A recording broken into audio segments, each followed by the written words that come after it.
बात को लेकर अब तक सिर्फ अटकलें लग रही थीं, अब उस पर सरकार ने खुद मोहर लगा दी है। यानी कि अब ओम बिरला के खिलाफ लाया गया अविश्वास प्रस्ताव सिर्फ कागजों पर नहीं रहेगा, अब उस पर बहस भी होगी और मतदान भी होगा। यानी कि जिस कुर्सी पर बैठकर अब तक जो है ओम बिरला सरकार के पक्ष और विपक्ष की जो है आवाज को नियंत्रित कर रहे थे, अब उसी कुर्सी के फैसले पर उनकी अपनी साख टिकी होगी।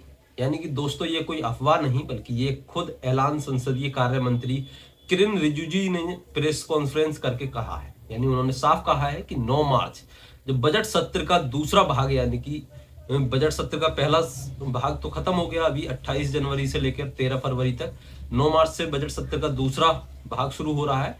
तो बजट सत्र के दूसरे भाग के पहले ही दिन बहस होगी और उसी दिन जो है वो मतदान भी होगा। यानी पहला ही दिन राजनीतिक रूप से विस्फोट होने वाला है। लेकिन असली कहानी यहीं से शुरू होती है। सरकार ने विपक्ष को खुली चेतावनी दी है और अगर बहस कहा है कि अगर बहस नहीं होने दी गई या हंगामा हुआ, अगर मतदान में बाधा आई तो सरकार गिलोटिन का सहारा लेगी। अब ये गिलोटिन क्या होता है, आसान भाषा में इसको भी समझिए।